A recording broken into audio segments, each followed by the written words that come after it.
Fala galera, professor Alexandre aqui.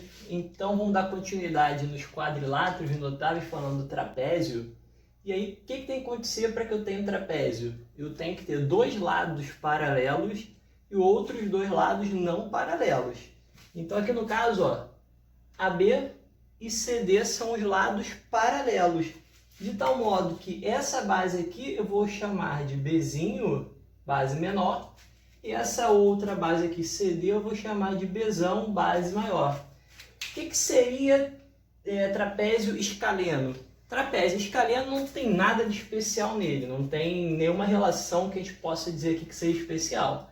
Então a gente tem Bzão, tem Bzinho, e o que seria a altura no caso do meu trapézio? É justamente a distância aqui entre as bases. Então é sempre interessante a gente traçar a altura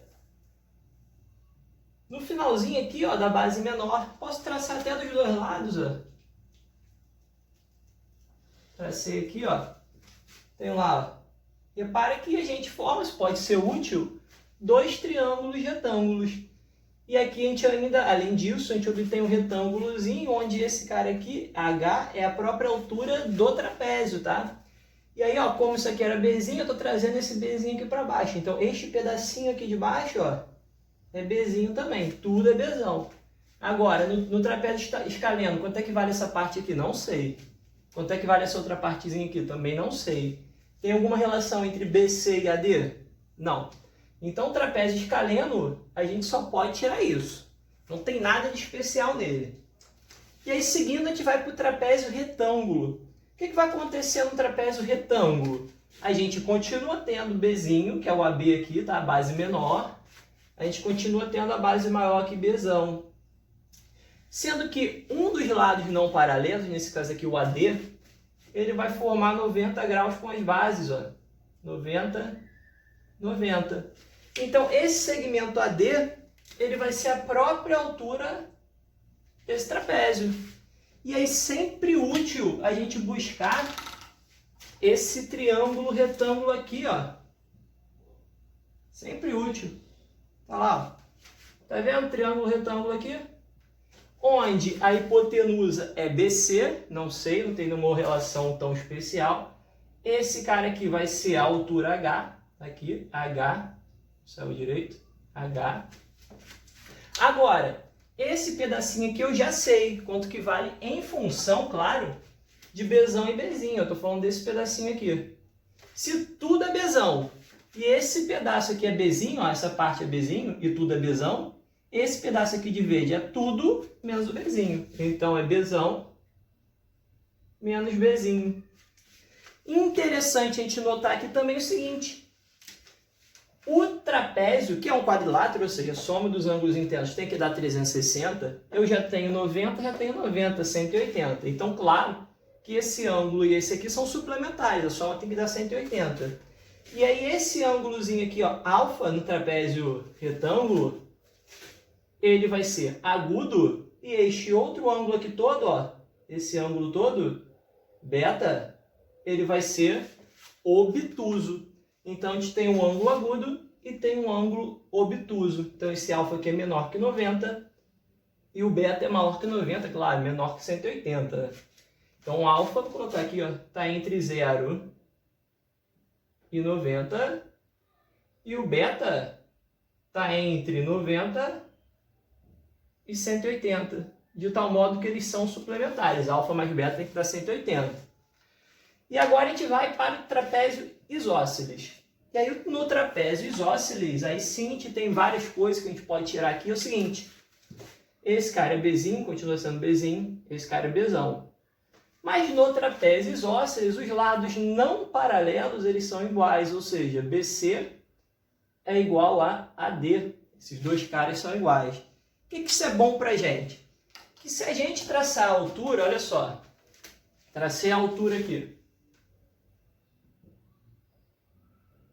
Tracei a altura, tá lá. Tracei a altura.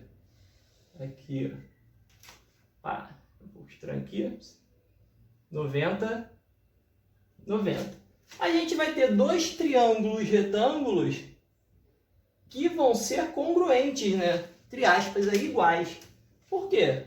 Cateto H, hipotenusa AD, que é igual a essa outra hipotenusa, e esse outro cateto também é H. Então, esse pedacinho é igual a esse pedacinho daqui. Outra coisa que a gente pode notar é os ângulos das bases, já que esses dois triângulos são iguais, né? Se esse cara aqui for alfa, esse camarada aqui, ó, também é alfa, tá? E aí, consequência disso, esse ângulo todo aqui, ó, de novo, se eu chamar de beta, esse cara aqui também vai ser beta. Então, os ângulos das bases, eles são iguais, né? Alfa, alfa, beta, beta. E além disso, alfa mais beta tem que dar 180 também. Então, olha só. Olha para esse pedaço. Olha para esse pedaço. Vocês concordam que eles são o quê? Iguais, né? Porque esses dois triângulos são iguais, congruentes. Se esse pedacinho é Bzinho, então esse pedacinho aqui que eu trouxe aqui para baixo, ó, tá vendo? Peguei esse cara aqui, ó, B, ó, trouxe aqui para baixo. Então esse aqui é o Bzinho. O que sobra para cá e para cá é tudo menos Bzinho. Ou seja, esse cara, mas esse é o Bzão menos o Bzinho. Como esses dois pedaços são iguais, fica metade para cada lado. Então esse pedacinho aqui, ó, é Bzão menos Bzinho sobre 2. E esse outro pedacinho aqui é igual, né? Bzão menos Bzinho sobre 2. Tá tranquilo? Então a gente tem esses dois triângulos aqui que a gente consegue relacionar desta maneira. Outra coisa também que é interessante a gente notar aqui é o seguinte. Se a gente traçar as diagonais, vocês vão ver que as diagonais elas são congruentes também. São duas diagonais iguais, tá? E aqui é sempre útil você estar ligado naquelas relações paralelas cortadas por transversais, quando a gente traçar diagonal. Tá? Fica ligado nisso. Mas o mais importante é isso aqui. Seguindo ainda, vamos falar de uma coisa que é importantíssima quando a gente trabalha em trapézio, em triângulo também, mas em trapézio talvez até mais, é o conceito de base média e mediana de Euler. Eu não vou demonstrar, mas a ideia é a seguinte, ó. O que seria a base média? A base média nada mais é do que a gente tem esse lado do trapézio aqui, que é não paralelo, né? AD, pego o M de tal modo que M seja ponto médio. Pego N em BC de tal modo que N também seja ponto médio de BC. Então, ó, esse pedacinho é igual a esse, e esse pedaço é igual a esse, ponto médio. Divide ao meio. E a gente faz esse traçado. Liguei, de M até N, tá vendo? Liguei, ó, tá aqui. Liguei para vocês aqui. E aí, este segmentozinho MN é chamado de base média. Então, esse segmento MN é a base média desse trapézio. Também é interessante saber que AB a gente já sabe que é paralelo a CD. MN vai ser paralelo também tanto a AB quanto a CD. Como é que eu determino MN? Então, ó, MN vai ser MN, que é a base média, vai ser a média aritmética entre a base maior e a base menor. Lembrando que a base menor é esse AB, Bzinho, a base maior é o CD, Bzão. Então a gente tem que MN é a base média, vale justamente a média aritmética entre a base maior e a base menor. Que história é essa de mediana de Euler? Mediana de Euler vai aparecer para a gente assim, ó. Olha o que eu vou fazer. Eu vou traçar primeiro essa diagonal aqui, ó, BD. Tá aqui, ó. Tracei BD. Vou traçar agora a outra diagonal, AC. Também não vou demonstrar, não seria difícil, mas não é intuito aqui agora.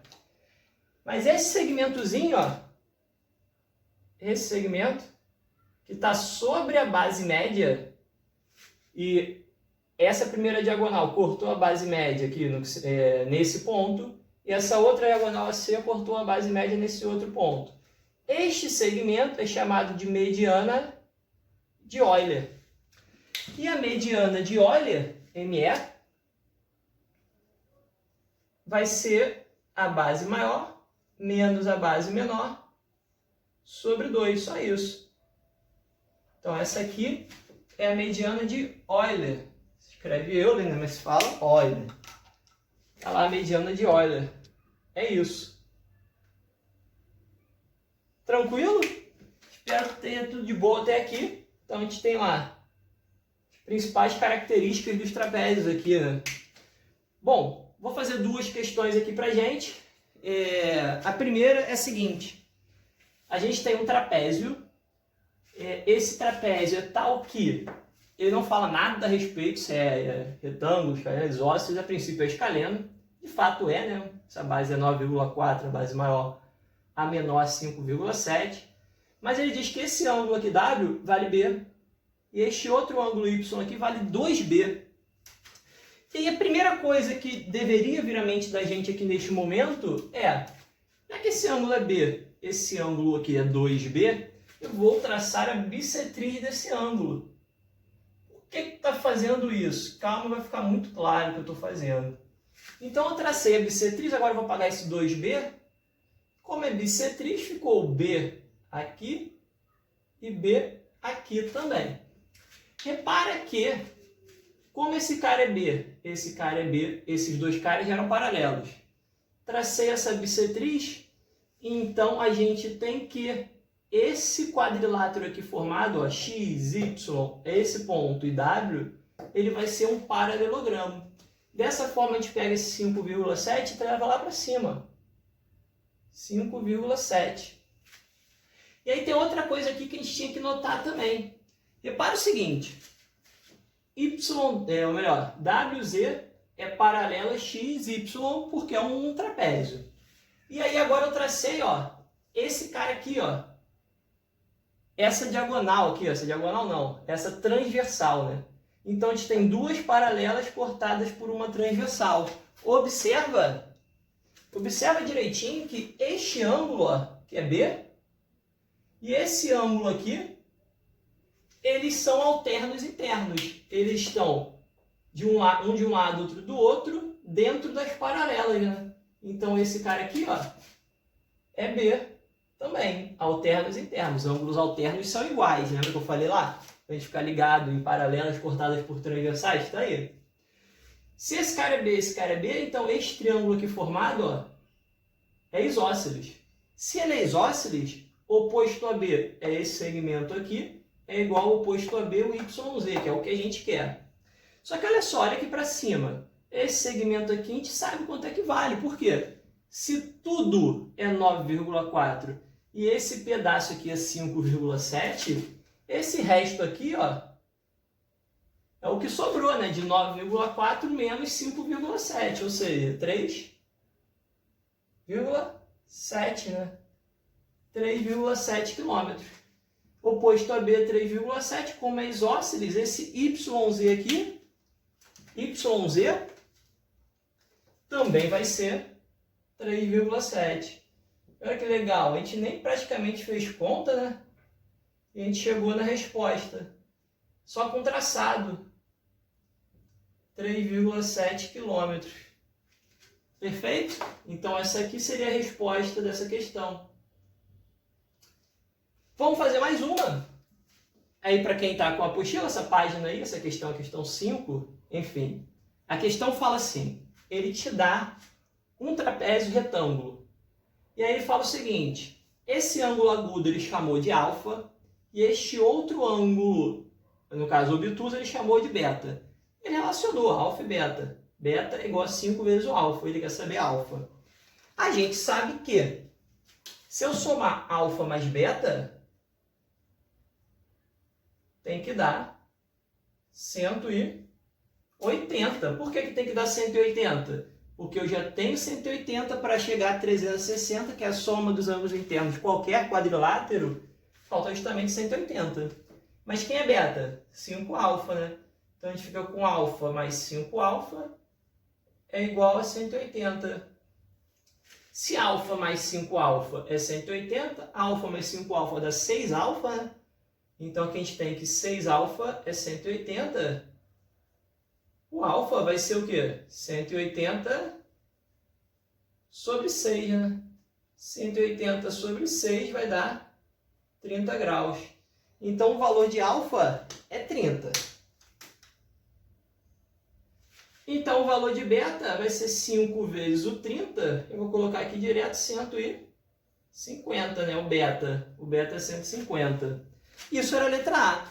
E a letra B, o que ele queria? Na letra B, ele queria o seguinte, gente. Ele falava assim, traça a bissetriz desse ângulo agudo. Tracei, faz de conta que essa aqui é a bissetriz. Não, ficou muito ruim. Vamos refazer. Tirar esse alfa daqui.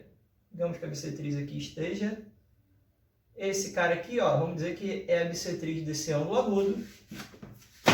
Opa. Traça a bissetriz desse outro ângulo aqui obtuso. Prolongar um pouquinho essa aqui. O que ele quer? Ele quer que a gente mostre que este ângulo aqui, que eu vou chamar de gama, é 90 graus, é reto. Muito tranquilo, gente, olha só. A gente tem que o alfa era 30. Se eu tracei a bissetriz, então significa que este ângulozinho aqui, ó, vou até jogar aqui para cima, cuidado para não embolar muito aí, 15 graus, tá? Se o beta era 150, e esse cara aqui é bissetriz, então dividiu ao meio, este ângulozinho vai ser o quê? 75. E aí na letra B a gente fica com gama, que é o que eu quero mostrar que é 90, mais 15, mais 75, igual a 180, né? Vou fazer uma divisãozinha aqui para não ficar tão embolado. 180 alfa. Então, gama mais 15 mais 75, 90, igual a 180. Passo 90 para lá, subtraindo, ó. Gama é 180 menos 90, 90 graus. Pronto, mostramos que esse ângulo, aquele ângulo ali do encontro dessas bissetrizes, vale 90 graus nesse caso. Não é sempre, né? Tranquilo? Espero que vocês tenham curtido.